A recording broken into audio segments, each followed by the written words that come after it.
tidak menjadi bagus ketika itu tidak benar. Jadi bagus nih sedanana, tapi dari segi prinsip keyakinan kacau kita.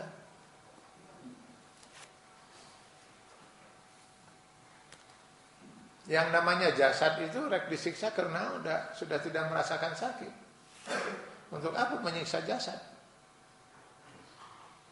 Jangankan setelah jasad itu dikubur di kuburan sudah sekian lama.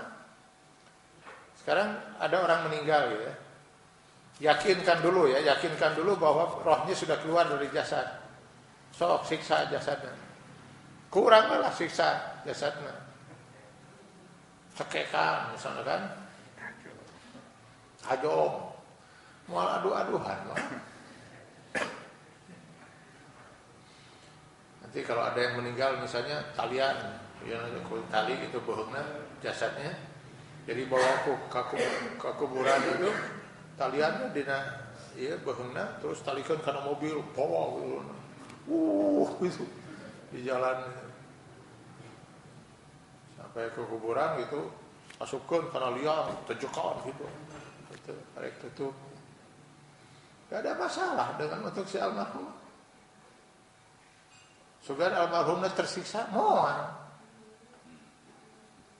Yang menjadi masalah itu kita yang berdosa bakal disiksa ke Allah gara-gara kita. Kita yang disiksa ke Allah. Kenapa? Ya karena Allah memerintahkan kita untuk mengurus jasad orang itu tidak seperti itu. Mandikan, kafani, hormati dengan diangkat, gitu kan, sholatkan, kuburkan, harus gitu kita. Lalu gitu udah udah. Syaitan mah tidak ada, nggak ada ini. Itu mah kewajiban kita, fardu kifayah. Maka kenapa kata pan mandi ya kurang terlaluan? Itu mah penghormatan kita, mengkudu kita. Tengah puting di mandian sudah katirisan tuh itu. Malah orang nu mandian anu katirisan. Nah, poro-poro terus ngomong sih kata mau kecihan aja. Serius pisan saja.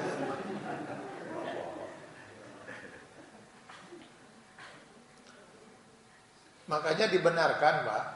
Saya pernah baca itu keputusan fatwa Majma' Al-Buhus Al-Islamiyah, lembaga penelitian ilmiah ya, tingkat internasional ya, berkedudukan di Mesir.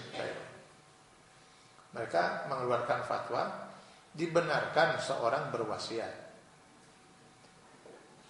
sebelum meninggal, tentunya dia berwasiat. Andai kata nanti saya meninggal, organ tubuh saya masih bagus dan bisa dimanfaatkan oleh yang hidup, manfaatkan saja. Misalnya matanya masih bagus, ginjal masih bagus, jantung masih bagus. Ya boleh berwasiat itu. Dan itu menjadi pahala bagi dia. Kenapa? Saat berwasiat itu dia punya niat baik, menolong sesama. Jadi begitu dia meninggal, langsung bawa ke rumah sakit. Kamu meninggal di imah, bawa langsung ke rumah sakit. Sampai di rumah sakit, buka, cokotan, jantungnya, cokel, panona, misalnya gitu kan. Ambil semua. Untuk dimanfaatkan. Banyak orang hidup yang membutuhkan itu. Daripada cuci darah terus. Padahal ginjal ini bisa cocok untuk dia misalnya.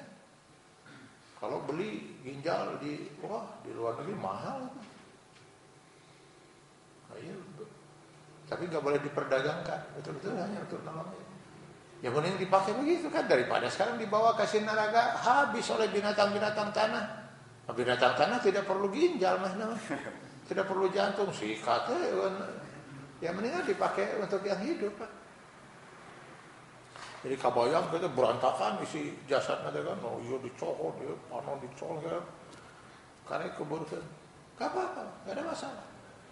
Gak dilakukan begitu juga akan hancur, Pak, jasad itu oleh binatang tanah. Jadi itu dibenarkan.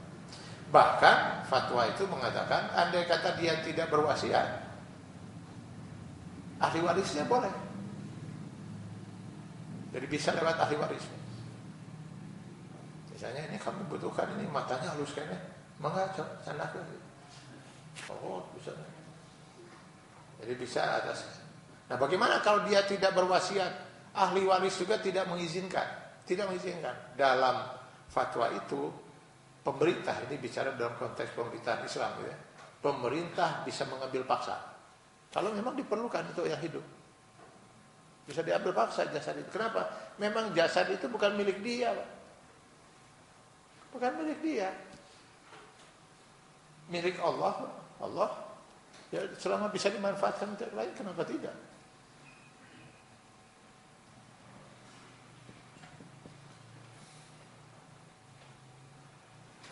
Itu kalau dari jasad yang sudah meninggal gitu ya, itu semua fatwa itu menyatakan bisa itu. Kalaupun tidak diizinkan pun bisa dipaksa itu.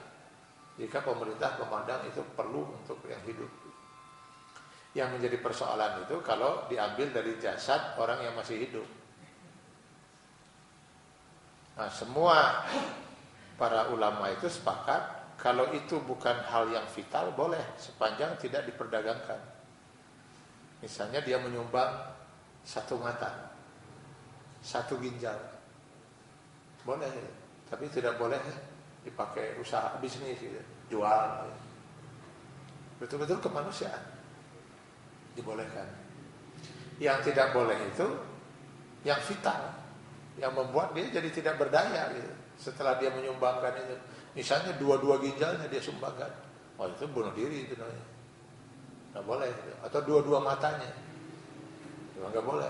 Atau alat vital, jantung tak cokot jantung saya, terus dirinya kumaha nyetenana saya mau gitu. Memang saya mah naik bunuh diri, nah itu nggak boleh.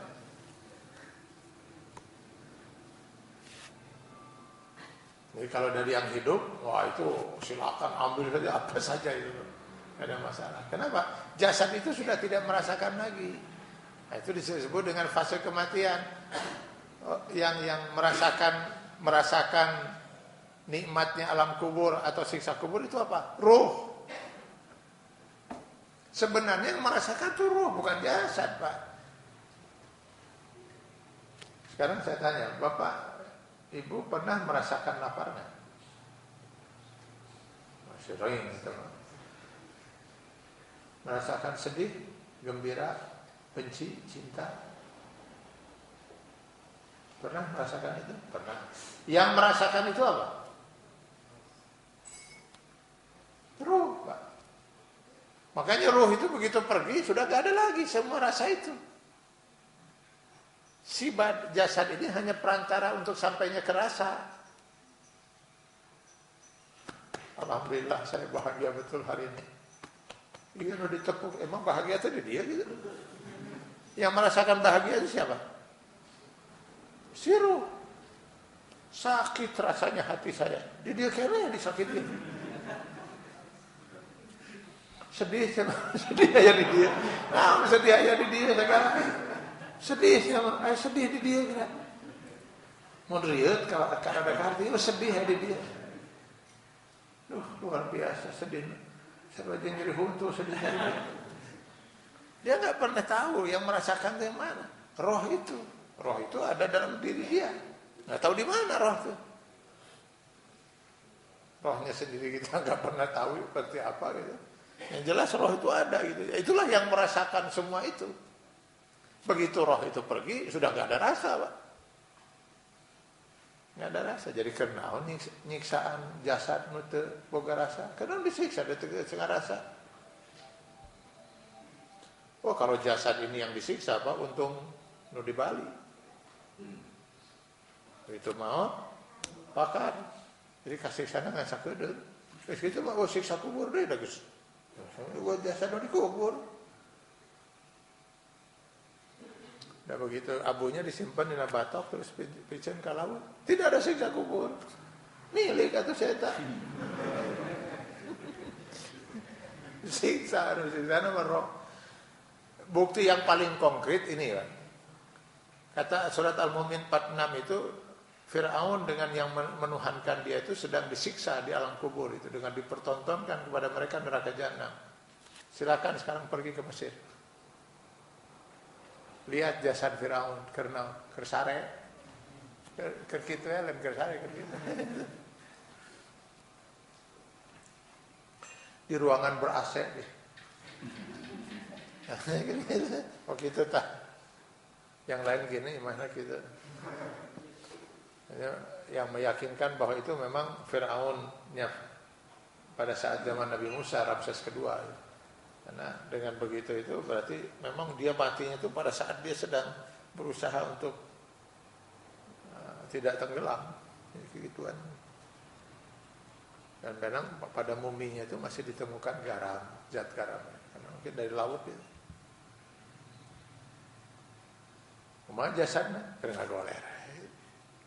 Sugan gitu kita lihat jasadnya ke ajurugan itu disiksa. Apa itu Pak? Yang disiksa itu rohnya. Nah, pada saat roh tidak berjasad itu disebut dengan fase kematian. Bukan mati dalam arti binasa. Mata ngawur TMC deh. Saya kadang-kadang kalau pergi ke tempat duka gitu ya, orang meninggal gitu. Lalu MC mengatakan telah berpulang ke rahmatullah, ke tempat perisatan yang terakhir, almarhum Bapak Anu jam sekian tadi pagi dan sebagainya. Mohon telah berpulang ke rahmatullah, ke tempat perisatan yang terakhir. Istirahat naon.